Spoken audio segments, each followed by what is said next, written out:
Hi, I'm Richard and welcome to my YouTube channel. Today I'm going to talk about my chicken coop and run that I've made over the last few weeks, and I'll give you the full tour today, and then I'll cross-reference with how I made it over a couple of videos showing you the framing and then the completion of the chicken coop and run. So the idea of this setup is that it's a combination of a run and a coop all built in together. I hope you enjoy it, and please do give me a like if you do enjoy it, and please subscribe. Built the main frame built with 2x4s, and some of the connecting pieces are just 2x2s. I started running really short of wood before I finished the whole run, so I've had to adapt a few bits and pieces. You'll see that at the moment I've put an old tarpaulin on the roof section. None of the hardware shops here are open at the moment, and I wanted to get some waterproofing on the roof, so I put I stapled down a tarpaulin, which actually isn't bad.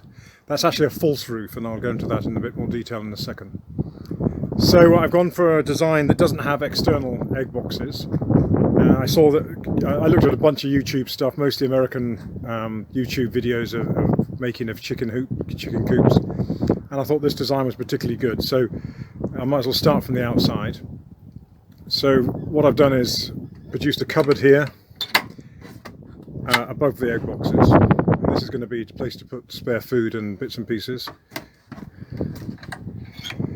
And I've found these excellent spring locks, which I really like, and I've used them where I can. I only got 3, so I didn't have enough for all the doors that I've made.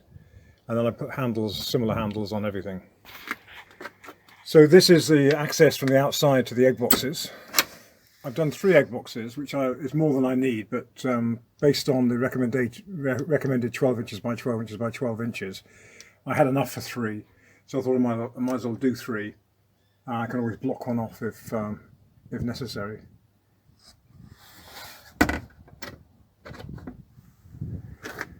You see, I've used the welded mesh. The Americans seem to call hardware cloth, rather than chicken wire.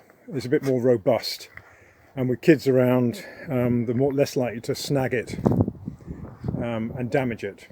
And also it's better protection against predators. The main predator we're worried about here is foxes. So I've used it also on the roof. I could have used normal chicken wire there, but I decided I had plenty of the welded mesh, so I decided to use that even on the roof. So this is done based on a bunch of frames. So it started off with a left-hand and a right-hand frame with 2x4s.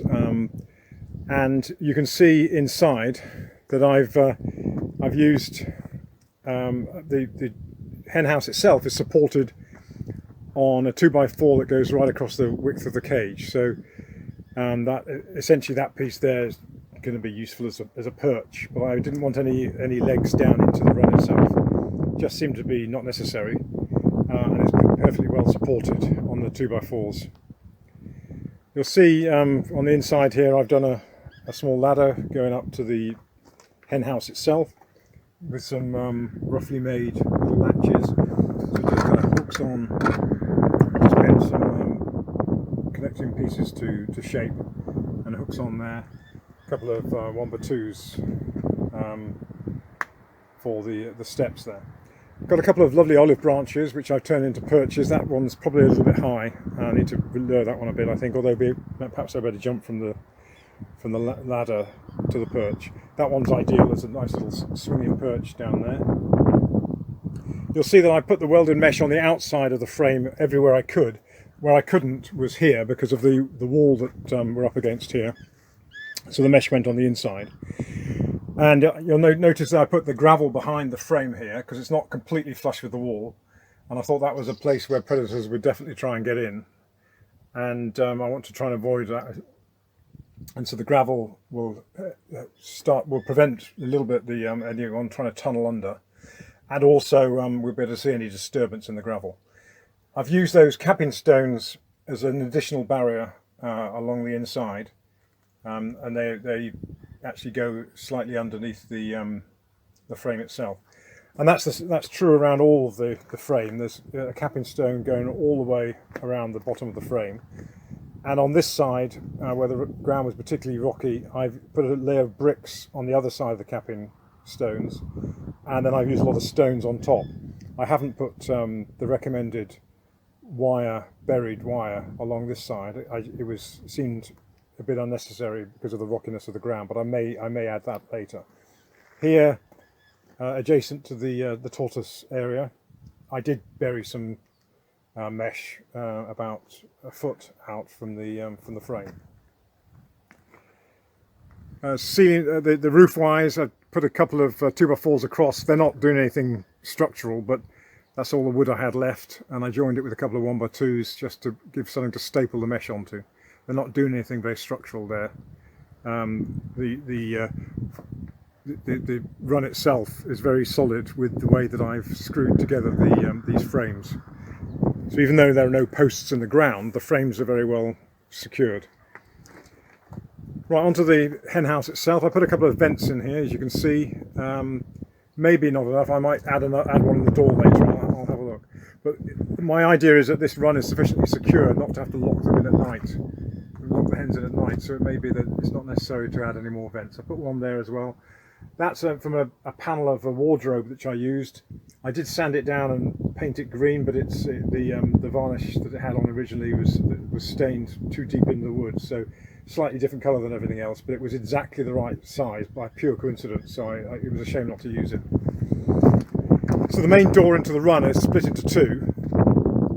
This right-hand door is the main one that will be used, and I ran out of hinges before I finished this, and as I said before, the hardware shops are all shut, so I can't get another hinge, so I've put this extra security stuff on here, on these two latches, to hold the door until I can get a hinge. So this is the door that will be mainly used. There's OSB on the floor, on the ground, on the bottom of the run.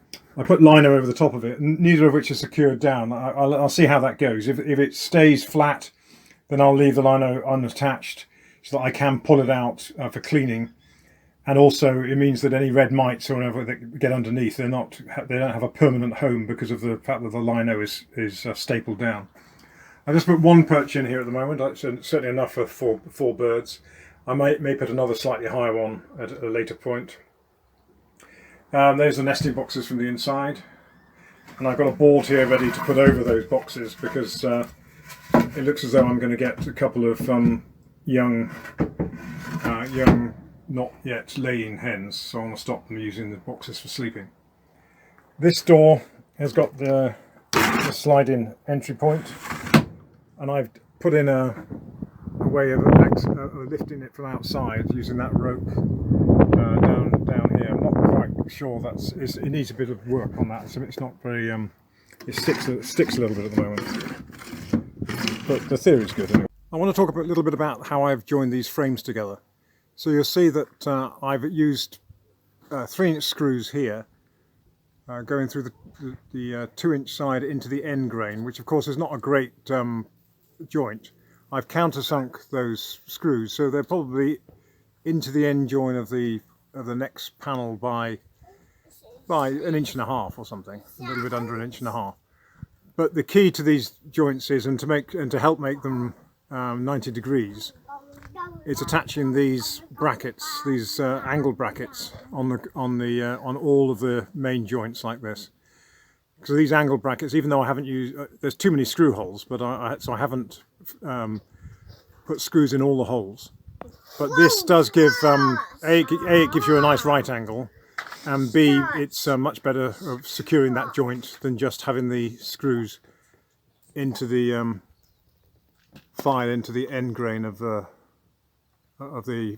attached piece of wood. Okay, so that's the tour finished. If you're interested in how I actually made the run and the coop, and a few tips on some of the pitfalls of doing this kind of thing, then please have a look at the videos that I've done for the actual build itself, and I'll put links to these at the end of this video. And if you enjoyed it, then please do give me a thumbs up. Thanks.